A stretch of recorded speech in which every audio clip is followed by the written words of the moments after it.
The Declaration of American Independence proclaimed, "All men are created equal." Thomas Jefferson, who penned these words, may have meant them in some specific context. However, the phrase has acquired a robust currency over the course of time, as people have quoted it whenever there is a discussion over social equality. The common notion is that since God created everyone equal, the social inequality that we come across in our daily lives is solely a product of human actions. Therefore, it is incumbent upon people to create a just and equal order that is in sync with that divinely ordained equality. That being said, the entire premise of the argument falls flat the moment it encounters biological and genetic realities, thus giving way for a debate that has been raging on for more than 150 years about the role of genetics in harboring social inequality. Welcome to the new episode of Bookmark. Today we'll be discussing the book The Genetic Lottery: Why DNA Matters for Social Equality by Kathryn Paige Harden, professor of psychology at the University of Texas. So, Adarsh, I think it would be pertinent to point out here also, just adding to your introduction, that Harden is not just a psychologist but also a behavior geneticist. Right. And she's the director of the Twins Project at University of Texas, if I'm correct. Maybe. So, I think the viewers should know that one of the reasons that we took this book up after The Tyranny of Merit is because the two are very interrelated topics. In fact, genetics forms the substratum on which meritocracy and other realities that we see today exist. However, like the submerged part of the iceberg, I think genetics influences so much of the world around us, but it is unseen, and so it is often ignored. Unfortunately, the history of genetics studies has been such that every time there has been some development or some new research that has come out in public, it has often been appropriated by political forces and ideologies and used in a terrible way, abused in fact. So that's why anything that you state from the research and anyone who comes up with a new finding or speaks freely on the topic often gets labeled this way or that. And that has been the case with Kathryn Paige Harden as well, that even though she's a self-identifying left-leaning liberal professor, she's got hate from both sides of the political spectrum. So one of the objectives, or one of the things that I would like from our conversation to emerge is how this affects our reality, especially when we think of meritocracy generally and how the public policy, how the government looks at these things, and how this influences our life. And also, in some way, I know it's a very overused phrase nowadays, but I think this also paves the way for some sort of a decolonization of the Hindu mind, because it helps us see certain realities through the much touted scientific lens, and it comes a full circle, much like what the Tao of physics did for philosophy and modern physics. So this genetics tends to have that sort of influence on our view of how a society should be organized. Right. So, first of all, I found the name of the book very interesting. Like, why DNA matters for social equality. These are two concepts that we, while growing up, we generally not study together. One we study in biology, other one we come across in political science. So the question strikes is that how are they two interlinked? And Catherine starts the book with the story of Francis Galton. He was a cousin of Charles Darwin, and he has made immense contribution to the field of statistics, also to anthropology and other subjects. So Galton in 1869, sometime in 1869, wrote a book called Hereditary Genius. In that book, he traced the lineage of eminent British personalities of the time, those who have excelled in science, law, or business. And he concluded that most of the people come from are the children of those people who have themselves achieved something in these subjects. So the result was that these people are transferring their eminence, not just their skills and skill set, but their eminence, their ability to succeed in life to the next generation. Whereas the other people who have failed in their life, their generation, the successive generations too, have not been able to achieve something extraordinary. Therefore, it was kind of a justification of the class system which was prevalent in Britain at that point of time. And in some time, like 15 years later, he came with the word called eugenics. And that with that word, he meant that it should be the goal of people. Eugenics was coined by Galton. In 1883. If I remember, he wrote another book 15 years later. There he has used this phrase, eugenics. So maybe someone else he has borrowed from somewhere or anyway. But yeah, he meant that that there should be a system where the civilization, the human civilization, must aim to ensure that the gene stock improves over generations. By that he meant that a certain kind of people must not be allowed to reproduce or further their lineage, because otherwise they'll be just mudding up the gene pool. Right. So now that since he had great credentials, right? So people borrowed it, but however, some laws were not passed in Britain regarding that. That we see in another democratic nation, that is United States. In 1920s, a man named Harry Lawlin proposes this model of eugenics, where he sort of conveys that it is the duty of the state to ensure that the gene stock of its population, of its citizenry, improves over the generation.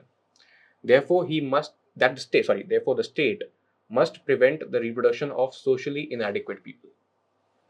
And the law was brought in the state of Virginia in 1924, where they said that the socially inadequate will not be allowed to reproduce. Now, how do they define the word socially inadequate? The definition itself is very interesting. It says that those who fail chronically to maintain himself or herself as a useful member of the organized social life of the state. Useful member of the organized social life of the state. That means, if we see in today's term, that means how much you are contributing to, let's say, the GDP of the state, how much taxes you are paying. In that terms, it can be conveyed. As well as the feeble-minded, insane, criminally delinquent, epileptic, alcoholic, syphilitic, blind, deaf, crippled, orphaned, homeless, and tramps and paupers. Wow. I don't know how many people will be left after this. So it's saying that, let's say, except 5 to 10% of people, the rest must be annihilated over the course of time. Like sterilized. Yeah. So they should not be allowed to reproduce. Correct. So that's their successive generation somehow gets annihilated over the course of time, and we find the ideal gene pool of human race, the best of the human race. Sounds very similar to what the Nazis were trying to do. Right. And when the Nazis were executing their plan, there were people in America who were showing that example to the state and asking them that you are not doing enough. State also passed. Yeah, this law is from Virginia State also. Okay. This is how they described socially inadequate. So they actually they allowed for, or they wanted forced sterilization of low IQ people. Right. Can be said low IQ, and there are some other people also. Right. Okay. Like it is considered if you are poor, you are low IQ because you are poor, because it has tramps and paupers as well. So. Right. After the defeat of Nazi Germany in Second World War, and over the course of time we have seen civil rights movement and other movements in the West, this policy came to an end sometime in 1970s. By the time a good number of people were being sterilized, had been sterilized. And after that civil rights movement, you can say that the clock hand shifted completely on a different direction. We have seen people saying that if you even talking about genetics and its role as in a human life is being seen as giving space to some racist ideas. And that is what happened with this person called James Watson. James Watson is the Nobel laureate who got Nobel for that DNA structure. Double structure, right? So he made a very racist remark. I mean, it is racist, you can see. And that was that all our social policies are based on the fact that that is the blacks, intelligence is the same as whites, whereas all testing says not really. People who have to deal with blacks employees find this not true. Wow. Okay. So he said that he has evidence, he has genetic evidence to prove that, he had studies to prove that certain section of people do not have as good of an IQ as the other section, namely the blacks, and the comparison between the people of color and the white people. So the other side came up with his criticism, and there was a man whose name was Ibram Candy something, I don't know the right pronunciation. He came up with this term where he described it as the, I'm forgetting what the term is. Biological anti-racist, I think. Yeah, that's biological anti-racist, where he said that if you believe that people are born differently, they're biologically they are different, you are giving platform to the racist ideas, and you are inherently racist. So the spectrum got divided between the two. The racist like James Watson on one side, and Ibram Kendi is like science denier. So the clash is between the two, and in this clash between the eugenist, between a racist and a science denier, Kathryn Paige Harden is trying to make sense of the conflict. Wow. So that's a very interesting point to be in. Right. Just caught in the middle of a grinding. But so what is it that she states as the purpose of writing the book? Right. So the point what she's saying is that if we have a better understanding of genetics, her goal is that if we develop a better understanding of genetics, we can go further for a just and equal society. By denying the role of genetics that is there in the life of an individual, that outcomes of an individual's life, if we deny the role of genetics in that, then we are just pushing forward for a more unequal society, where the people who have actually inherited certain traits that help them succeed in life, they'll be advantaged. And no matter what the systems are, the people who have lost at the race of genetics will be trampled over the course of time. Right.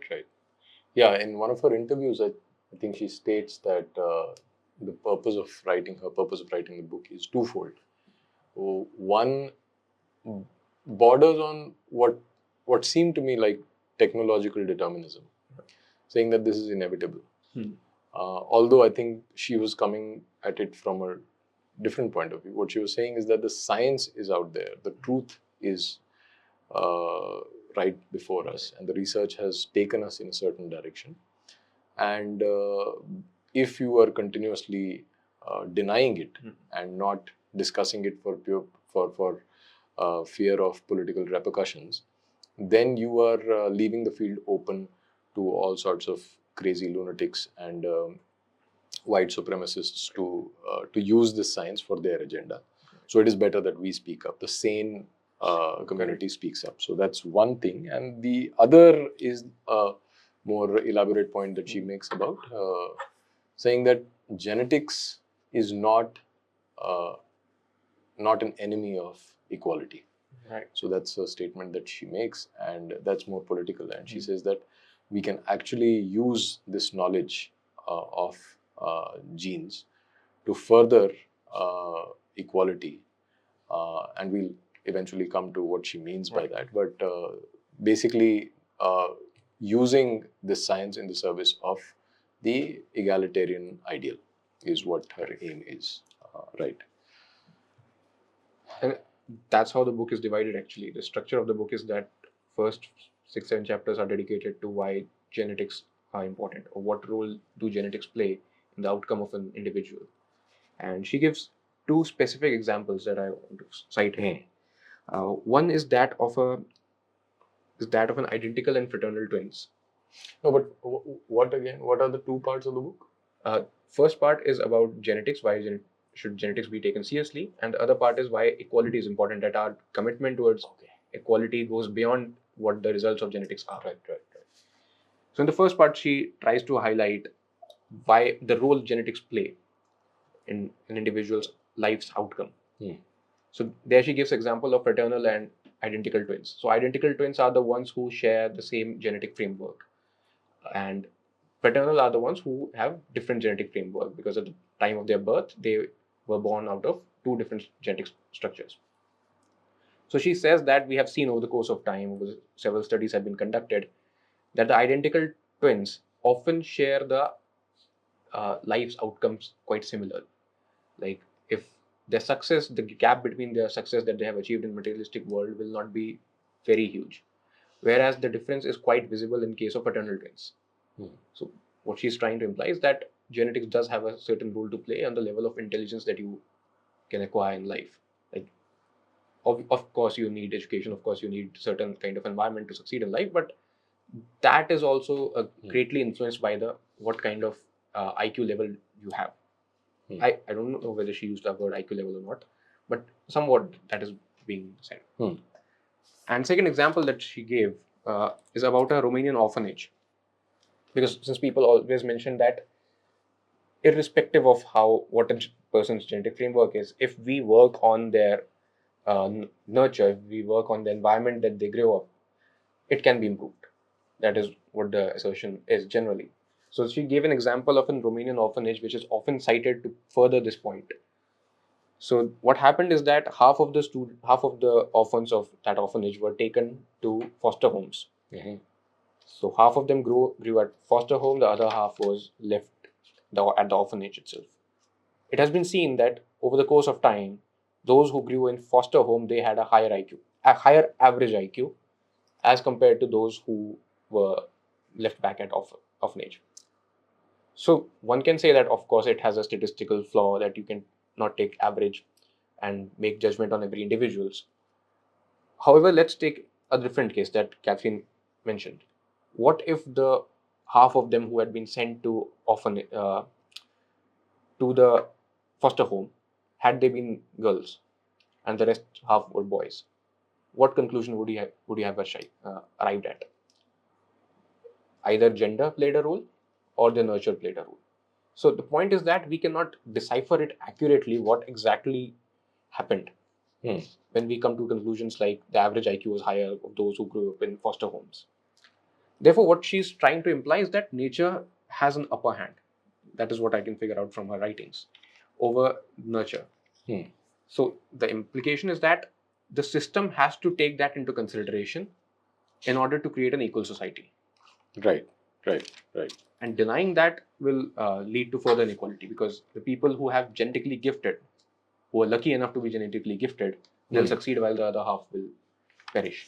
Yeah, so just rolling back a few steps, some of the points that I wanted to highlight from what she's written is one that, and she clarifies this again and again, that genetic variants, so there's not a single gene variant that makes a difference in the outcomes of life. Like if you have a particular gene XYZ, that gene will make sure that you will go to IIT or something like that. So there's nothing like that. This was a myth maybe 150, 200 years ago, wherever. But now it is fairly well established that this is not the case. However, genes do have an impact on outcomes when they act in combination. So a number of genes get together, and if you have those genes in, and it's a huge lot, and those genes, when they interact with each other and with the environment, they have a correlation with how you succeed in life, etc. And they call it the polygenetic index. Right. So that's one very important point. Regarding the nature versus nurture, although she does not spell it out this way, but if I may take the liberty of interpreting what she's saying, is that nature versus nurture is a wrong framing. It is nature acting through nurture. So the example that she gives here is, let's say, I mean, since we are talking in the context of achievements and education, so educational attainment and genetics. The relationship between that, though there may be a correlation, that correlation is not, it does not act out in a simplistic manner that these are the genes and this is how it will be. It acts through a number of channels which are all determined by the environment. Right. For example,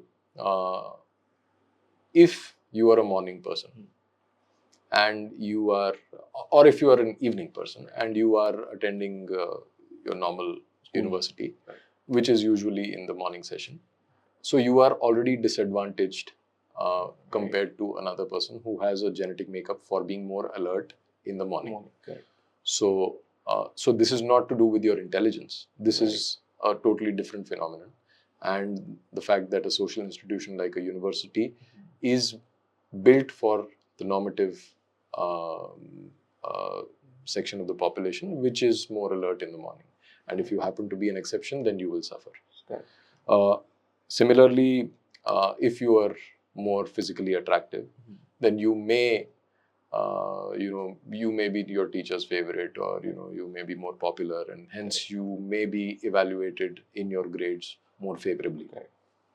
So that is another thing. And then she remarks humorously that what was also her case is that if someone hits puberty late, right, and in high school they are not very outgoing, and so they have enough time to be a geek and study math. So this is not related to your intelligence directly, but the fact that you were not interested in other things and you spent more time doing the academic hard work. Like somewhat similar what I said in introduction, that social structures has been built in a certain way that people believe that if you correct those social structures, equality will come in. That's Absolutely. what she also believes. Absolutely. So that's a very insightful way of explaining how genetics actually impact the outcomes in life, which is often ignored, and nurture is completely denied by people from the right wing. Right. So yeah. There's another interesting article by David Reich who mentioned that let's say there comes a time that science gets advanced enough to decide to figure out exactly which gene is playing what role in a person's life. What will then happen to our commitment to equality? Let's say science comes to a conclusion and says that certain races have a disadvantage, have a genetic disadvantage, and they cannot, like, even if you give them the best environment, they cannot come to a certain level of IQ, a certain level of intelligence as compared to a different race which has succeeded in life. What will happen to our commitment of equality? Given that we live in a society that has limited resources, who gets the right to use those resources first? That is an interesting question to ask. Right. So here I think equality itself is an abstract idea, and the question of equality that Kathryn Harden poses is, what is really equality? Is it a means to an end, or is it equality as an end itself? Right. So if it's a means to an end, you would want to provide equal access to the green spaces in your cities, right? So how do you design cities so that everyone has equal or near equal access to the green spaces and parks and public spaces like that? And equality as an end in itself does sound quite abstract and does not really concretize to actual solutions, or it does not really mean much when you just talk about equality like that. But this whole concept of egalitarianism itself runs into that problem, because equality as equality for what? So that brings up the classical debate between equality of opportunity and equality of outcome. And in that, equality of opportunity is what the right has, right and left both agree upon it, and equality of outcome is what the left agrees to, or the far left is very, very particular about. But even in this case, I think the author goes further and says that this debate happens within the paradigm of a meritocracy, Right. Which views the world as a Competition. as a race, a sprint race, not a race as such. Right. So, so in that, she says that that is a flawed model of looking at the world itself, and that you should look at it more like a building, Right. where and she uses the case of the legislation. I don't remember the name. I think the People with Disabilities Act, which was passed in California, I think, if I'm right. So in that, you are you buildings are supposed to be compliant with For disability. for disabled people, physically disabled people, and you have to provide ramps and escalators, elevators, so that everyone, regardless of whether they can walk or whether they are using a wheelchair or something or crutches, can have that ease of access to the building. Right. So using that building analogy, then she goes further and says that building is what a society is like, and that different parts of the building need different kinds of people, Right. different skill sets, and societies like that. Instead of just posing, just asking people to run And compete towards for a certain goal. towards that finish line. That is not how Like what society she works. mentions about differences without hierarchy. Correct. Like you don't categorize people as to more productive. It's not more productive as in success or failure. Right. Right. And one of the things that she says in the book about the difference between races. So the genetic difference within a race Right. is often much more than genetic difference between two races. So as such, race is a phantom concept.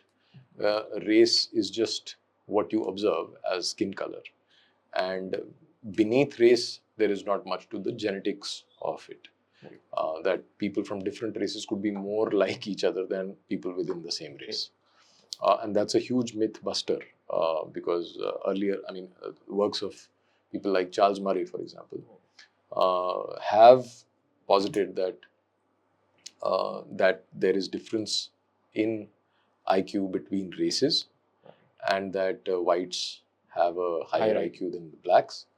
And in some sense, he's also saying that you can't do much about it, Right. and that you have to accept it and design your policy accordingly. So he's actually advocating for denying blacks opportunity for various endeavors, and so that's a huge problem actually.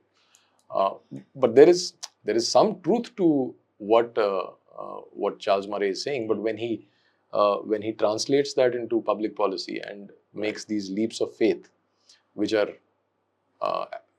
apparently ideological in nature, so it becomes problematic that way.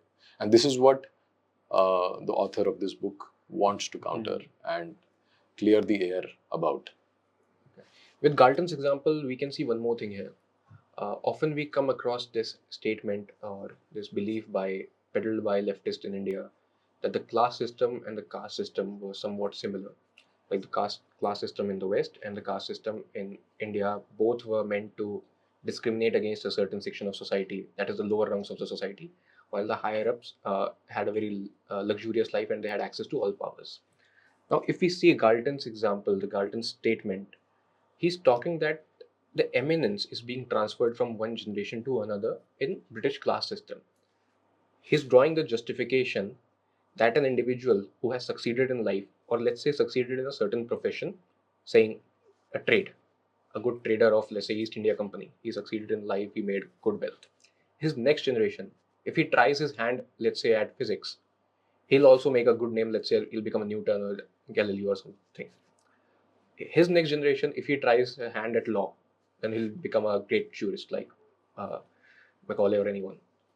So what he's saying is that the people who are at higher up, they are there because they deserve it, because they are coming from a very good gene structure.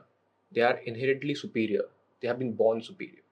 Whereas if we draw the parallel in India, the point is of the caste system was to ensure livelihood. It didn't say that a person who has been a good ironsmith, his son will turn out to be a good goldsmith. The point to restrict him to the livelihood, to the occupation of his ancestors, is to ensure that his livelihood is maintained in a pre-industrial society, and that it worked. It worked for uh, at least for 1,000 years. We have examples for it. We don't see the kind of rebellion that was there in the West, in India, because the livelihood of an individual is ensured, and at the same time, the people who are doing a certain kind of profession, they don't have the hubris that they can excel in the other's profession as well, which was there in the case of the West. Like a certain kind of people who are at the higher up, let's say the first class of the societies, they can excel at anything, whatever they do, because they are the one who's leading the society. Whereas a corporation of different sections of society led to a stable society in India, which was essentially the caste system. So this is a very important difference that is not being looked at. Adarsh, I don't know if you realize that you have just dropped a truth atomic bomb. So, but yeah, I mean, what you're saying makes complete sense. In fact, I take objection to the use of caste system because system is not certainly what it was.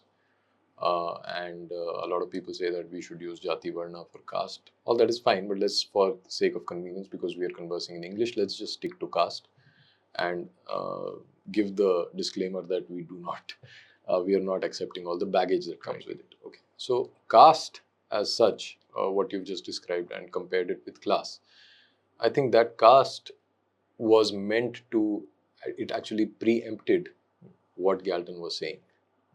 And it prevented people from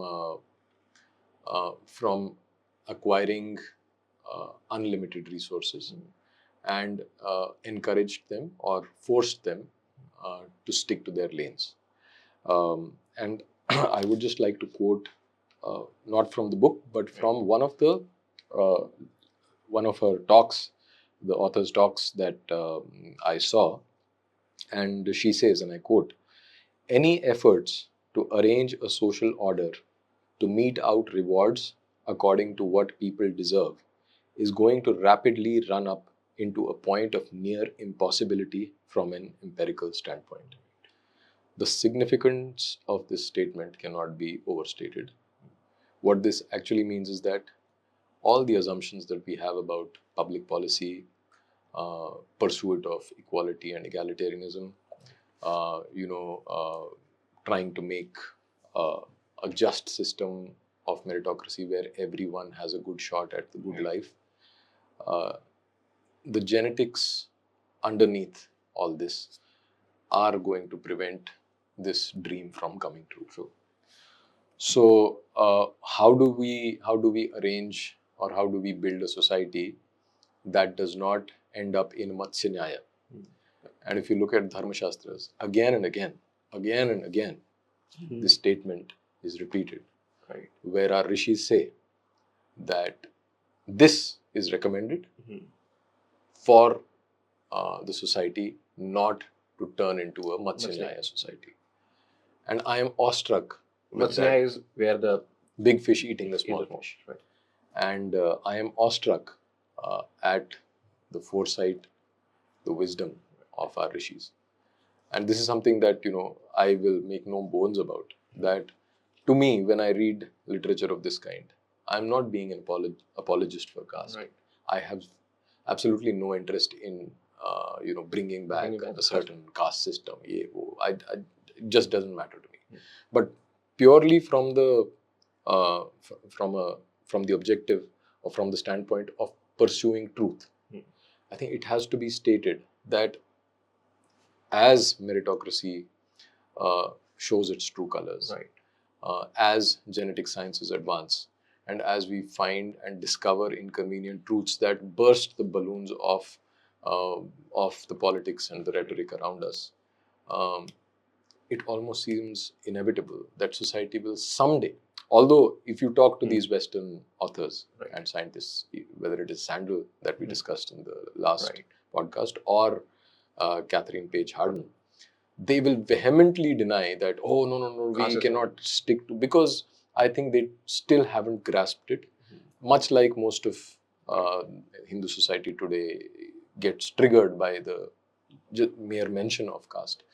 But if you look at the kind of rules that were in place and what they accomplished with that was precisely that you build a society where different people do different things and they are free to optimize a certain kind of um, achievement or a pursuit or a skill. Right.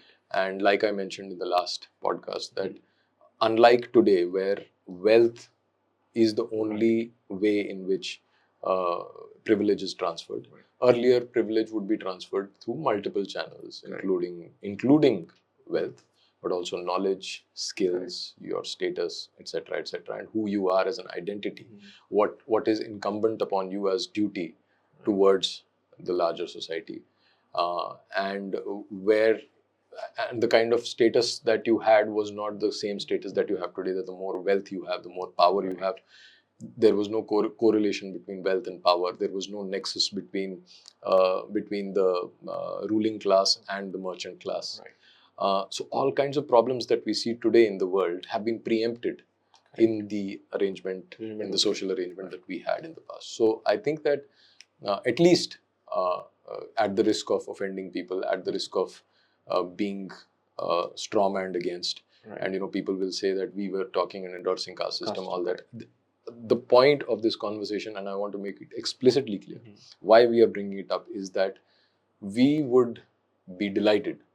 I think this conversation, even if it is viewed by 100 people, if 10 of them get this insight, I think we would have, achieved our goal. Yeah, achieved our goal. And the point is that insight that when we discover it and we say, wow, is that what it is? That is the insight that some viewers, if they are able to take, then we have done our job.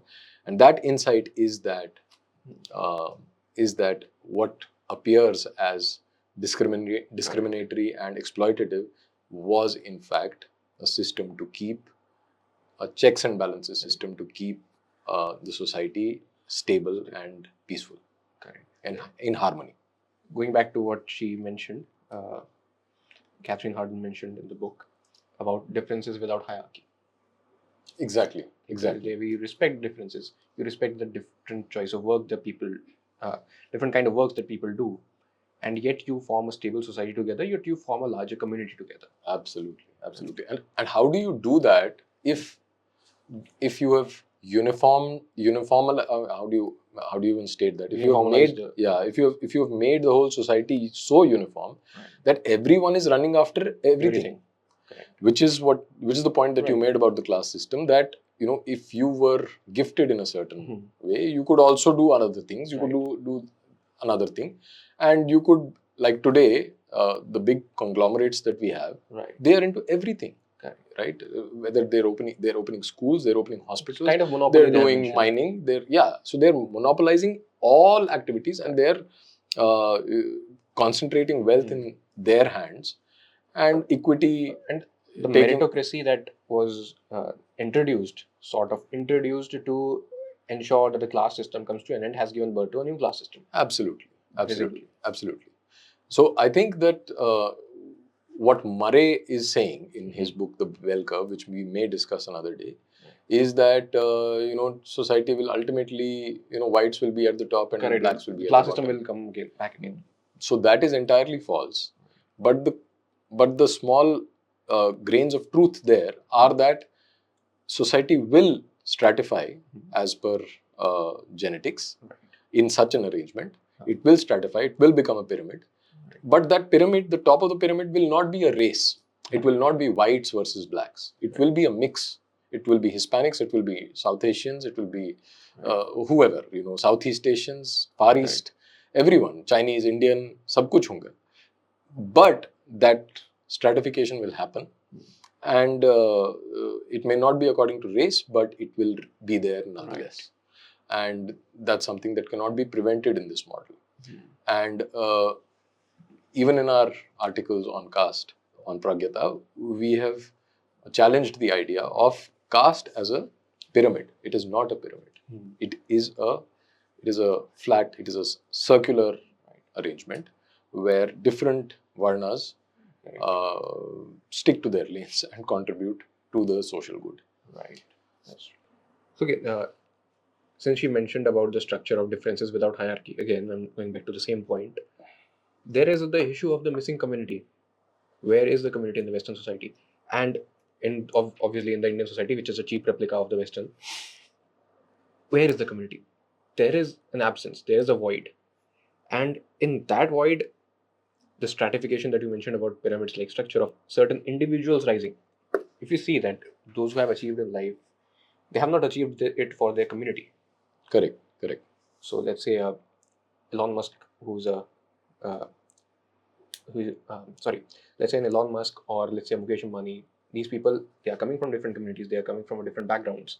But the point is that they shared something very common, and that is that they are very higher up in the power structure. They have monopoly on different domains. So much so that Elon Musk now has a monopoly on who gets to speak and who gets to see a tweet or not. Yeah. Right. I mean, social media, the great equalizer, the great equalizer has now restricted. Absolutely. So, no, and at the bottom of it is that model of equality of opportunity, Right. which has been critiqued in a very different way by the European New Right, but we will not get into that right now. But here the critique that Kathryn Paige Harden does is also very powerful. And she's saying that equality of, if you treat people who are different equally, then what you are essentially doing is that you are exacerbating their differences. Correct. And if I can think of an analogy, it would be that if you are serving the same breakfast in a canteen to all people, and some people have allergy to nuts, and you are giving them cereals with nuts. Right. So obviously you are, from your side, what you are saying is that, we are giving equal. We are doing great service. Correct. But ultimately that is going to end up. And because these are unseen problems, these are unseen differences, your assumption that just the intention of doing good to everyone is going to yield that's a great society. Great issue with the equality of opportunity thing. That when they say that if you want to succeed in life, then go and have your own thing. So to clarify, what the Charles Murray camp says is that, this is impossible. Just give up. We are superior, they are inferior, so let's just agree. Finish. There is no social intervention that works. But here, the example that Kathryn Paige Harden gives is of spectacles. She says that you may be genetically disposed to having myopia, Correct. but society has invented spectacles for you. And so even if you are disadvantaged, you are given the tools to be equal to everyone else and to achieve and to pursue the same kind of goals and to live a fulfilling life. Correct. So it is not that it is impossible, but it has to be done in the right way. It depends on what kind of intervention, because absolutely kind of spectacles. So people will say that reservation is that spectacle which is giving. No, that's a different debate. Right. What I'm saying is strictly the debate between the Murray camp and this camp. No, Murray camp is absolutely denying. I'm just saying that what we discussed in the last debate as well, that even Sandel doesn't agree to that social affirmative action completely. That affirmative action will be the great equalizer, will ensure that the inequality that has been created by meritocracy will be solved. Correct. The same. Kathryn Harden's example of spectacle is the same thing. Correct. She believes that somehow the affirmative action will work, and the equity that we'll get out of it will ensure that the ideal meritocracy is achieved somehow. Right. Now, the point is that, again, going back to the community thing, is that individuals have succeeded, communities have lagged behind. Yeah. There is no connection, there is no incentive. True. And since they are not dependent on community, they don't even have this responsibility, the moral responsibility, and to give anything back to them. Correct. Apart from the moral responsibility of virtue signaling. Yeah, because if you are really endorsing the idea of community, then you have to understand that everything comes with a price. Correct. And if you want a community, then it will take its pound of flesh. Correct. And you should be ready to pay that. But immediately because it's a world where the individual is considered the ultimate and put on a pedestal, so immediately there will be noise about individual rights are under threat and all that. But individual rights will have to be, you will have to cede some space to the collective Correct. for the individual to flourish within the collective. And that's the argument of the European New Right, which we'll come to another discussion. So what are we discussing next then? I don't have any idea. Okay, so let's just have we'll probably get back to a new book, and we Definitely. So, thank you for watching. We'll see you in the next episode of Bookmark. Till then, please like, share, and subscribe to our channel. Thank you.